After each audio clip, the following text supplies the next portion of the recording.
नमस्कार, मैं हूं नारायण शर्मा और आप देख रहे हैं AINS न्यूज 24 चैनल। अब खबरें विस्तार से।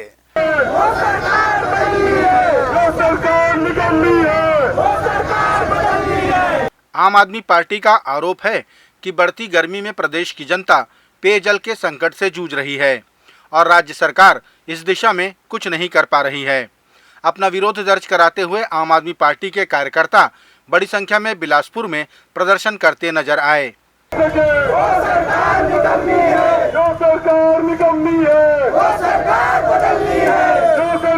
सिर्फ यहाँ पानी की कमी के लिए नहीं बोलेंगे हम, पीने योग्य पानी की भी कमी है।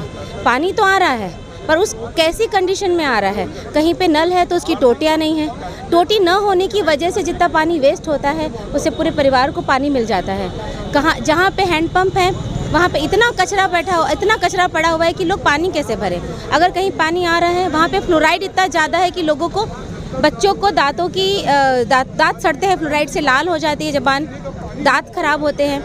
और कहीं पे लाल कलर का पानी आ रहा है और जो ये नालियाँ खुद रही है, नालियाँ जो है वो पीने योग्य पानी के साथ में मिल रही है और गंदा पानी आ रहा है। आप पार्टी के कार्यकर्ताओं ने नगर के नेहरू चौक स्थित कलेक्ट्रेट के सामने मिट्टी के मटके फोड़कर प्रदर्शन किया। कार्यकर्ताओं ने कलेक्टर बिलासपुर को इस बाबत एक ज्ञापन भी सौंपा। एक कॉमन सेंस वाली बात है कि अगर आपको कहीं पानी पहुंचाना है तो पहले आप बोर करिए, बोर की धार देखिए कि कितने मोहल्लों में ये बोर चल पाएगा। कैलकुलेट करिए कि जब हाइट पे लेके जाएंगे पानी तो कितने मोहल्लों तक जाएगा। वो काम तो इन्होंने किया नहीं, बोर नहीं कराई, टंकी नहीं बनाई। सारी जो अच्छी खासी सड़कें थी उनका ऐसी तैसी कर दिए, बीच सड़क में खोद के उसमें पतला सा एक पाइप डाल रहे हैं प्लास्टिक का, जो पानी का डिमांड पूरा नहीं करेगा। और कई कई पर जहाँ पर पानी है वहाँ पे फ्लोराइड मिक्स है। अभी 1-1.5 साल पहले बिलाग क्षेत्र में देवकिरारी गांव में एक बच्ची की डेथ हो गई 9 साल की। आज तक उसकी जांच ही चल रही है, ना उस वाटर सोर्स को लाल रंग से पोता गया, ना कोई कार्रवाई की गई। तो ऐसी निकम्मी सरकार को उखाड़ फेंकने के लिए आम आदमी पार्टी संकल्पित है। 75 छत्तीसगढ़ में ईडी के छापों और जांच का ब्यौरा प्रस्तुत करने की मांग प्रदेश के मुख्यमंत्री भूपेश बघेल ने की है। उन्होंने कहा कि हमारे कार्यकर्ताओं के यहां छापों में क्या मिला, ईडी उसे सार्वजनिक करे। साथ ही उन्होंने पूर्ववर्ती भाजपा सरकार के समय हुए घोटालों की जांच ईडी से करने की मांग दोहराई। मुख्यमंत्री ने कहा कि ईडी भाजपा के इशारों पे काम करती है। पूरा चावल खा गए, चावल घोटाला हो गया। सीएम सर, सीएम मैडम कौन है? ईडी के पास तो है ना, क्यों जांच नहीं करते? और दूसरी बात यह है, रमन सिंह खुद ही स्वीकार कर चुके हैं कि 1 साल कमीशन खोरी बंद कर दो, 30 साल तक राज करो। इससे बड़ा प्रमाण क्या हो, स्वीकारोक्ति और क्या हो सकता है? तो रमन सिंह से पूछते क्यों नहीं? इसीलिए मैं कह रहा हूँ, भारतीय जनता पार्टी के एजेंट की तरह काम कर रहे हैं आप। 15 साल से जो लूटे खसोटे हैं उसकी जांच कब करोगे आप? वो होता नहीं। और विनोद तिवारी के घर में, आरपी सिंह के घर में अब छापा डाल रहे हो तो कितने राशि वो बताओ तो सही। किसी व्यापारी उद्योगपति में छापा डालोगे, कुछ पैसा मिलता है तो वो तो भाई उनके पास तो चल संपत्ति होगी, उसको हमको क्या लेना देना। लेकिन हमारे कार्यकर्ताओं के यहाँ पदाधिकारियों को डाले क्या मिला? ये अपनी विज्ञप्ति में जरूर जब एक दिन कर दिए हैं तो ये भी जारी कर दे कि इन नेताओं के यहाँ इतनी राशि जब्त की गई, क्योंकि छापा डाले हैं आप, अधिकारियों के छापा डाले हैं, है ना। तो उन अधिकारियों की भी सूची और उसके सामने चल अचल संपत्ति वो जरूर जारी करें। अपनी एक सूत्री मांग को लेकर 15 मार्च से आंदोलन कर रहे पंचायत सचिवों ने आज मुख्यमंत्री और पंचायत मंत्री पर भरोसा जताते हुए अपने आंदोलन को स्थगित कर दिया। पंचायत सचिव संगठन के प्रदेश अध्यक्ष ने बताया कि संसदीय सचिव चंद्रदेव राय के नेतृत्व में मुख्यमंत्री से मुलाकात में उन्हें सराहनीय आश्वासन प्राप्त हुआ, जिसे लेकर ये निर्णय लिया गया है। माननीय चंद्रदेव राय जी संसदीय सचिव छत्तीसगढ़ शासन एवं विधायक बिलाईगढ़ के विशेष पहल पर और डेलीगेशन टीम के निर्णय अनुसार 57 दिन से चल रहे पंचायत सचिव संगठन के आंदोलन को आज स्थगित किया जाता है। भूपेश है तो भरोसा है और पंचायत मंत्री रविंद्र चौबे है तो भरोसा है कि तर्ज पर छत्तीसगढ़ शासन पे विश्वास रखते हुए हमारी मांग को विशेष महत्व देते हुए निश्चित ही पूरा करने के उद्देश्य से आज हड़ताल स्थगित किया जाता है। आईपीएल की तर्ज पर दंतेवाड़ा में सीनियर फुटबॉल लीग का 50वां मैच खेला गया। दल्ली राजहरा और बचेली के बीच खेले गए इस मैच में बचेली ने मैच जीत लिया। इस मैच में कुल 9 क्लब ने भाग लिया। इस लीग में जीतने वाली टीम छत्तीसगढ़ राज्य की ओर से अंतर्राज्यीय स्तर पर खेलेगी। राष्ट्रीय स्तर के बड़े क्लबों में खेलने का अवसर प्रदान करने का एक प्लेटफॉर्म हम लोग ने शुरू किया है। पहले हम लोग ने 3 साल पहले वुमेंस स्टेट लीग कराए थे, जिसमें 6 वुमेंस की टीम हमारी खेली थी छत्तीसगढ़ की, और पिछले साल से हमने मेंस लीग चालू किया, जिसमें पिछले साल 8 टीम खेल रही थी, इस साल 9 टीम खेल रही है। इस प्रतियोगिता का सबसे बड़ा आधार यह है कि इसमें क्लब्स खेलती है, कोई जिला की टीम नहीं खेलती, और जो क्लब इसमें चैंपियन होता है उस क्लब को अखिल भारतीय फुटबॉल संघ द्वारा आयोजित होने वाली नेशनल सेकंड डिवीज़न लीग में खेलने का अवसर प्रदान होता है। नेशनल सेकंड डिवीज़न लीग में खेलने के लिए जिस राज्य में लीग चैंपियनशिप होगा उसी राज्य के टीम को उसमें खेलने का अवसर मिलता है, अदरवाइज उसमें खेलने का अवसर नहीं मिलता। छत्तीसगढ़ के मुख्यमंत्री भूपेश बघेल ने कहा कि हमारी सरकार के बेहतर वित्तीय प्रबंधन के चलते राजस्व में वृद्धि हुई, जिसका नतीजा खुशहाली के रूप में सामने आया। इस खुशहाली को भाजपा बर्दाश्त नहीं कर पा रही है, इसलिए अलग अलग हथकंडे अपनाने में लगी है। मुख्यमंत्री ने जानकारी दी कि पिछले वर्ष भाजपा शासित प्रत्येक राज्य ने कर्ज लिया था, लेकिन छत्तीसगढ़ ने कर्ज नहीं लिया। यह भी बेहतर वित्तीय प्रबंधन के कारण ही है। 15 साल में तो नहीं किया रमन सिंह जी ने, उसके बाद भी हमारी अर्थव्यवस्था बढ़िया है। कल ही मैंने बताया कि भाई आबकारी में 3900 करोड़ था, बढ़ के 6000 करोड़ हो गया। तो गड़बड़ कहाँ है? यदि उसमें 3900 करोड़ में और कमी आती तब आप कहते हैं कि भ्रष्टाचार होता। भाई स्टाम्प ड्यूटी है, उसमें हमारा वृद्धि हुआ है, फॉरेस्ट उसमें वृद्धि हुआ है, खदान उसमें वृद्धि हुआ है, माइनिंग में वृद्धि, तभी तो पैसा आ रहा है।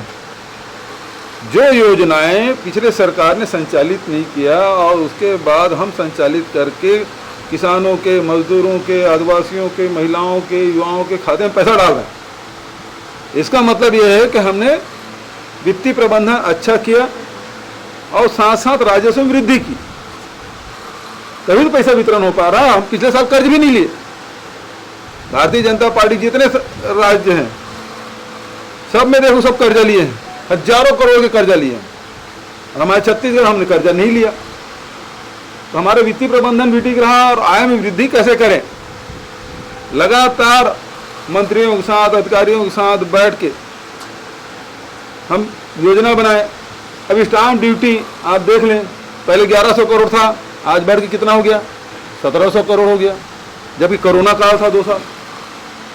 रजिस्ट्री हमने क्या किया कि कलेक्टर गाइडलाइन से 30% कम कर दिया रेट, छोटे भूखंडों की बिक्री में छूट दे दी, रजिस्ट्रियाँ बढ़ गई, राज्य के राजस्व में वृद्धि हुई। तो यही तो नीति है, यही हम लोग रणनीति के तहत कैसे पैसा आए। अब गोबर से पैसा कमाने लगे। आज जो 5500 गौठान है, अब हमको पैसा देना नहीं पड़ता, और गौठान समिति के पास पैसा हो गया, उससे खरीद रहे हैं। तो यही वित्तीय व्यवस्था है जिसको हम लोग कर रहे हैं, और जिसके कारण से लोगों को आय में वृद्धि हो रही है, राज्य के राजस्व में वृद्धि हो रही है। और रमन सिंह जी 15 साल में जितने वित्तीय संसाधन हैं उसको अपने मित्रों को बांटने का काम, चाहे खदान हो चाहे नान हो, सब में भ्रष्टाचार किया। उसके लोग बड़े होते गए, संपन्न होते गए, लोग यहाँ छत्तीसगढ़ के लोग गरीब होते गए। बात इतनी ही, और इनको बर्दाश्त नहीं हो रहा है, तो अब भारतीय जनता पार्टी सीधे लड़ नहीं पा रही है, तो ईडी, आईटी ये सब लगा दिए, तो एजेंट की तरह काम कर रहे हैं। राजधानी रायपुर में भी आम आदमी पार्टी ने पेयजल संकट को लेकर प्रदर्शन किया।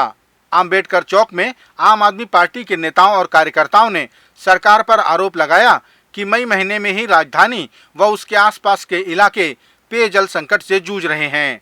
कार्यकर्ताओं ने आरोप लगाया कि गर्मी आने के बाद सरकार सड़कों की खुदाई करके पाइपलाइन बिछाने का कार्य कर रही है। ये कार्य इन्हें कई महीने पूर्व करना था। भारतीय जनता पार्टी की राज्यसभा सांसद सरोज पांडे की द केरला स्टोरी को देखने और छत्तीसगढ़ में टैक्स फ्री कराने की अपील को मुख्यमंत्री भूपेश बघेल ने सिरे से नकार दिया। उन्होंने कहा कि फिल्म से 18% जीएसटी आता है, जिसमें 9% केंद्र को और 9% राज्य को मिलता है। ऐसे में वे केंद्र से कहकर अपने 9% कम करवा सकती हैं। द केरल स्टोरी में बहुत अच्छे तरीके से विषयों को रखा गया है। मैं इसे पूरे छत्तीसगढ़ प्रदेश में भी अन्य जगहों पर भी इसे दिखाने का प्रयास करूंगी। छत्तीसगढ़ के मुख्यमंत्री को मैं कहना चाहती हूं कि इस फिल्म को उन्हें टैक्स फ्री करना चाहिए, क्योंकि इसमें जिन विषयों को दिखाया गया है छत्तीसगढ़ में वो विषय लगातार हो रहे हैं, चाहे धर्मांतरण का विषय हो, लव जिहाद का विषय हो, और छत्तीसगढ़ भी एक ऐसे ही बारूद के ढेर पर बैठा हुआ है जहां कभी भी विस्फोट हो सकता है। द केरल स्टोरी केवल केरल की नहीं बल्कि ये बंगाल की स्टोरी है, छत्तीसगढ़ की स्टोरी है, पूरे भारत देश की स्टोरी है। इसलिए सभी लोगों को इसे जानना चाहिए, समझना चाहिए, और मुझे लगता है कि छत्तीसगढ़ के मुख्यमंत्री को भी इसे संवेदनशीलता के साथ में इसे टैक्स फ्री करना चाहिए। द केरला स्टोरी देखे जाने की बात पर मुख्यमंत्री ने कहा कि जब उन्होंने कश्मीर फाइल देखने के लिए भाजपा नेताओं को आमंत्रित किया था, तब वे क्यों नहीं आए। मुख्यमंत्री ने ये फिल्म पूर्व मुख्यमंत्री को दिखाने के लिए कहा। भारत सरकार हमको वैसे भी पैसा नहीं देती, कटौती करती रहती है, तो इसमें जीएसटी 18% लगता है, 9% राज्य को मिलता है, 9% भारत सरकार को जाता है। सरोज पांडे जी से ये कहना चाहूँगा, वो भारत सरकार से मांग कर ले और पूरे देश भर में अब 9% तो कम से कम छूट करा दे। और दूसरी बात, पिक्चर देखने के बाद उस समय आपको याद होगा, आप सब गए थे मेरे साथ, कश्मीर फाइल, भारतीय जनता पार्टी के लोग खूब बोले थे चलो कश्मीर फाइल देखने, विधानसभा चल रहा था, मैंने कहा चलो, मैं उनको भी निमंत्रण दिया था, पत्रकारों को भी निमंत्रण दिया, पत्रकार तो गए, कांग्रेस के विधायक लोग भी गए, मंत्री लोग भी गए, नहीं थे तो केवल भारतीय जनता पार्टी के लोग नहीं थे। ठीक बात बोल रहा हूँ? तो भाई अभी तो मैं व्यस्त हूँ, और यदि सरोज पांडे की पिक्चर दिखाना है तो रमन सिंह और उसके परिवार वालों को दिखा दे। ये क्या कौन सा है? हाँ, तो उसको रमन सिंह को जरूर ले जाए, निमंत्रण देके और पूरे परिवार को दिखाए पिक्चर। भारतीय जनता पार्टी के पूर्व मंत्री राजेश मूणत ने कहा कि राज्य सरकार को समाचार पत्रों के माध्यम से और विपक्ष द्वारा लगातार शराब में हो रहे भ्रष्टाचार से अवगत कराया गया, लेकिन सत्ता के नशे में चूर कांग्रेसियों ने सुध नहीं ली। आज जब ईडी ने दबिश दी तो सारे भ्रष्टाचार जनता के सामने उजागर हो रहे हैं। मूणत ने आरोप लगाया कि शराब दुकानों में अवैध शराब अलग काउंटर लगाकर बेचे गए। लगातार शिकायत के बाद भी सरकार ने इस पर कोई कार्रवाई नहीं की। सरकार दुकान संचालित करे, उस पर अवैध काउंटर चल रहा है और अवैध काउंटर में अवैध दारू बिक रही है, जो सरकार का होलोग्राम नहीं, सरकार का उसके ऊपर राजस्व का नुकसान हो रहा है। ये लगातार सुर्खियां बनी है पेपरों में, एक दुकान में 2 काउंटर चल रहे हैं, और समाचार पत्र जब लिख रहा है, मीडिया जब बोल रहा है इस बात को, उसके बाद में विपक्ष जब बोल रहा है इस बात को, तब भी आप संज्ञान में नहीं ले रहे। और जब ईडी ने रेड मारी और ईडी ने जो ट्रांजैक्शन पकड़ा इनका, इसके अंदर भी करोड़ों अरबों रुपए की लेन देन हुई है, और लेन देन के माध्यम से पढ़ते खुली जा रही है।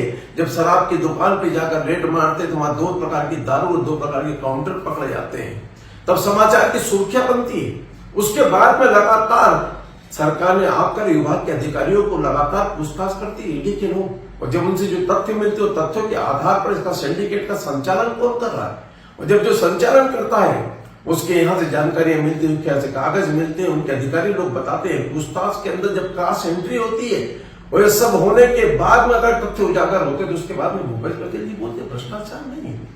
अरे माननीय मुख्यमंत्री जी, छत्तीसगढ़ के 4 साल के अंदर 4.5 साल में आपने तो सिर्फ भ्रष्टाचार का अड्डा बना करके रख दिया।